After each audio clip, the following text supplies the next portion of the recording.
வணக்கம். இந்த செஷனில் நம்ம பார்க்க போகிறது process of issue of equity shares. So ஒரு கம்பெனி ஷேர்ஸ் இஷ்யூ பண்ணணும் அப்படின்னா அதுக்காக சட்டத்தில் சொல்லியிருக்கக்கூடிய ரூல்ஸ், ரெகுலேஷன், கைட்லைன்ஸ் அதெல்லாம் ஃபாலோ பண்ணிவிட்டே இருக்கும். இங்கே காமனாக வரக்கூடிய ரூல்ஸ் அப்படின்னு பார்த்துட்டிங்கன்னா இந்தியன் கம்பெனிஸ் ஆக்ட் அதில் சொல்லியிருக்கக்கூடிய ரூல்ஸ் அண்ட் பப்ளிக் இஷ்யூ எல்லாம் போகிறப்ப செபி கைட்லைன்ஸ், அதாவது securities exchange board of India அவங்க ப்ரிஸ்கிரைப் பண்ணியிருக்கிற கைட்லைன்ஸ் இதை ஃபாலோ பண்ணணும். ஸோ எப்படி ஷேர்ஸ் இஷ்யூ பண்ணலாம், கம்பெனி ஃபார்ம் பண்ணுறப்ப இஷ்யூ பண்ணுவாங்க, அது ஒன்று. முதல் முறையாக கம்பெனி பப்ளிக்கில் போய் ஷேரை இஷ்யூ பண்ணுறப்ப அவங்க என்ன பண்ணணும்னா ஃபஸ்ட்டு ப்ராஸ்பெக்டஸ் இஷ்யூ பண்ணணும். ஏன்னா இந்த ப்ராஸ்பெக்டஸில் தான் கம்பெனியை பற்றின முக்கியமான விஷயங்கள் இருக்கும். அதன் மூலமாக அவங்களால ஜென்ரல் பப்ளிக்கை இன்வைட் பண்ண முடியும். ஸோ ப்ராஸ்பெக்டஸ் இஷ்யூ பண்ணியாச்சு, எல்லாரையும் இன்வெஸ்ட் பண்ண சொல்லி நம்ம இன்வைட் பண்ணுறோம். அதுக்கு அப்ளிகேஷன் இஷ்யூ பண்ணணும். ஸோ இந்த அப்ளிகேஷன் மூலமாக தான் அவங்க கம்பெனியில் இன்வெஸ்ட் பண்ணுவாங்க. ஸோ அப்ளிகன்ஸ் எல்லாம் என்ன பண்ணுவாங்கன்னா இந்த அப்ளிகேஷனை ஃபில் பண்ணி இதுக்காக சொல்லியிருக்கக்கூடிய ஷெட்யூல்டு பேங்க்ல அந்த அப்ளிகேஷன் மணியோட சப்மிட் பண்ணுவாங்க. இந்த அப்ளிகேஷன் மணி அப்படின்றது அந்த ஷேர்னுடைய நாமினல் வேல்யூவில் அட்லீஸ்ட் 5% இருக்கும். ஓகே, இது அப்ளிகேஷன் ப்ராசஸ். அடுத்து வர்றது அலாட்மெண்ட். இப்போ கம்பெனி ஷேர்ஸை இன்வைட் பண்ணிட்டாங்க. அவங்க எக்ஸ்பெக்ட் பண்ண அந்த மினிமம் சப்ஸ்கிரிப்ஷன், அதாவது ப்ராஸ்பெக்டஸில் சொல்லியிருந்த அந்த மினிமம் சப்ஸ்கிரிப்ஷன் லெவல் அவங்க அச்சீவ் பண்ணிட்டாங்க அப்படின்னா தென் கம்பெனி ஷேர்ஸை அலாட் பண்ண ஆரம்பிக்கலாம். யாருக்கெல்லாம் ஷேர்ஸை அலாட் பண்ண முடியலையோ அவங்களுக்கெல்லாம் அந்த அப்ளிகேஷன் மணியை ரீஃபண்ட் பண்ணணும். அதே மாதிரி மினிமம் சப்ஸ்கிரிப்ஷன் கிடைக்கலனாலும் இவங்களால அலாட்மெண்ட்டுக்கு ப்ரொசீட் பண்ண முடியாது. அப்பயும் அப்ளிகேஷன் மணி ரீஃபண்ட் பண்ணணும். இப்போ செக்ஷன் 39 இந்தியன் கம்பெனிஸ் ஆக்ட் எடுத்து பார்த்துட்டிங்கன்னா அதில் என்ன சொல்லியிருக்காங்கன்னா அப்ளிகேஷன் மணி அப்படின்றது அந்த ஷேர்னுடைய நாமினல் வேல்யூனுடைய அட்லீஸ்ட் ஒரு 5% லெவல்லையாவது இருக்கணும். இல்லை செபி சொல்லக்கூடிய வேற பர்சன்டேஜாகவும் இருக்கலாம். இப்போ செபி கைட்லைன்ஸ் எடுத்து பார்த்தோன்னா அதில் என்ன சொல்கிறாங்கன்னா அப்ளிகேஷன் மணி 25% கீழே, அதாவது இஷ்யூ பிரைஸினுடைய 25% கீழே இருக்கக்கூடாது அப்படின்னு சொல்றாங்க. Not less than 25% of issue price. Okay, and company equity ஷேர்ஸை கேஷுக்கு அகைன்ஸ்டா இஷ்யூ பண்ணலாம், இல்லை கன்சிடரேஷன் அதர் தென் கேஷ், அதாவது கேஷுக்கு பதிலாக வேற ஏதாவது கன்சிடரேஷனுக்காகவும் இஷ்யூ பண்ணலாம். எப்பெல்லாம் கேஷுக்கு அகைன்ஸ்டா இஷ்யூ பண்றாங்களோ அந்த கேஷை ஒரு லம்சமாகவும் கலெக்ட் பண்ணலாம், அதாவது ஒன் ஷாட்ல, இல்லை இன்ஸ்டால்மெண்ட்லையும் கலெக்ட் பண்ணலாம். அதை பற்றி இந்த செஷன்லேயே நம்ம பார்த்துருவோம். Issue of shares for cash in instalments, அதாவது அந்த ஷேர்னுடைய வேல்யூவை 2-3 ஸ்டேஜஸில் கலெக்ட் பண்ணலாம்.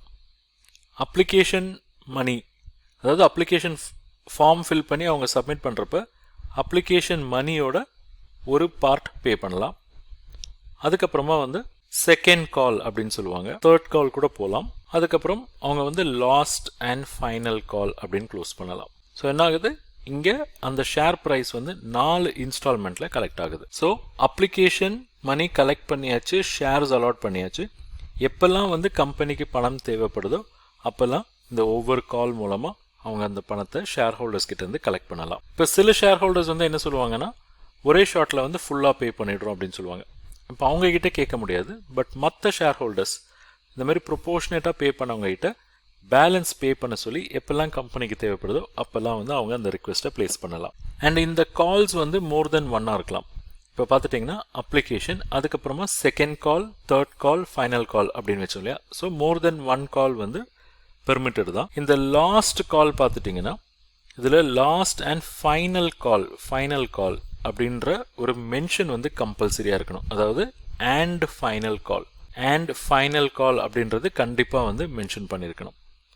ஒருவேளை மொத்தமாகவே 3 கால் தான் அப்படின்னு வச்சுக்கோங்க, அதாவது application money, second call, third காலோட முடிக்கிறாங்க அப்படின்னா அங்கே அவங்க கிளியரா தேர்ட் அண்ட் ஃபைனல் கால் அப்படின்னு மென்ஷன் பண்ணணும். சரி, இந்த கால்ஸ் எப்பெல்லாம் பண்றது, அதுக்கு என்ன ப்ரொசீஜர் அப்படின்னு பார்த்துட்டிங்கன்னா அதுக்கு கம்பெனியினுடைய ஆர்டிகிள்ஸ் ஆஃப் அசோசியேஷன் அதை செக் பண்ணணும். ஒருவேளை கம்பெனியினுடைய ஆர்டிகல்ஸ் ஆஃப் அசோசியேஷன்ல இதை பத்தி எதுவுமே பிரிஸ்கிரைப் பண்ணல அப்படின்னா தென் இந்தியன் கம்பெனிஸ் ஆக்ட் 2013ல ஷெட்யூல் 1 எடுத்து பார்த்தீங்கன்னா அதுல டேபிள் எஃப் அப்படின்னு ஒன்று இருக்கு. அந்த டேபிள்ல என்ன பிரிஸ்கிரைப் பண்ணிருக்காங்களோ அதை தான் வந்து ஃபாலோ பண்ணணும். அண்ட் ஒரு காலுக்கும் இன்னொரு காலுக்கும் இடையில அட்லீஸ்ட் 1 month கேப் இருக்கணும்.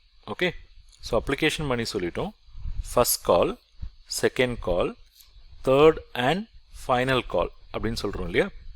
அப்போ இந்த ஒரு காலுக்கும் இன்னொரு காலுக்கும் இடையில அட்லீஸ்ட் 1 month கேப் ஆகுது இருக்கணும். அண்ட் இன்னொரு கண்டிஷனும் சொல்கிறாங்க, அதாவது இந்த ஒரு காலில் வந்து நீங்கள் கால் பண்ணுற அந்த அமௌண்ட் வந்து ஃபேஸ் வேல்யூனுடைய 25%க்கு மேலே இருக்கக்கூடாது. ஓகே, 25%க்கு மேலே இருக்கக்கூடாது. அண்ட் இன்னொரு விஷயமா சொல்கிறாங்க, இந்த ஈக்விட்டி ஷேர்ஸ் வந்து நீங்கள் கேஷ்க்கு இஷ்யூ பண்ணுறப்ப அதை வந்து பார் வேல்யூலையும் இஷ்யூ பண்ணலாம், இல்லை தேவைப்பட்டால் ப்ரீமியம்லேயும் இஷ்யூ பண்ணலாம். அதாவது பார் வேல்யூ இஷ்யூ பண்ணுறீங்க அப்படின்னா என்ன அர்த்தம், அந்த ஷேர்னுடைய ப்ரைஸ் நீங்கள் இஷ்யூ பண்ணக்கூடிய ப்ரைஸ் வந்து அதனுடைய ஃபேஸ் வேல்யூக்கு ஈக்குவலாக இருக்குது அப்படின்னு அர்த்தம். ஃபேஸ் வேல்யூ அல்லது நாமினல் வேல்யூ அப்படின்னு கூட சொல்லுவோம். அப்போது ப்ரீமியமில் இஷ்யூ பண்ணுறது அப்படின்னா என்ன, ப்ரீமியமில் இஷ்யூ பண்ணுறப்ப அந்த ஷேர் ப்ரைஸ்னுடைய வேல்யூ நீங்கள் இஷ்யூ பண்ணக்கூடிய அந்த வேல்யூ வந்து ஃபேஸ் வேல்யூவை விட அதிகமாக இருக்கும்.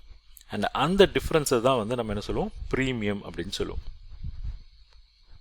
ஸோ அடுத்த செஷனில் இந்த ஒவ்வொரு ஸ்டேஜுக்கும் வந்து என்னென்ன அக்கௌண்டிங் என்ட்ரி பாஸ் பண்ணுவாங்க அதை டீட்டெயில்டாக பார்க்கலாம்.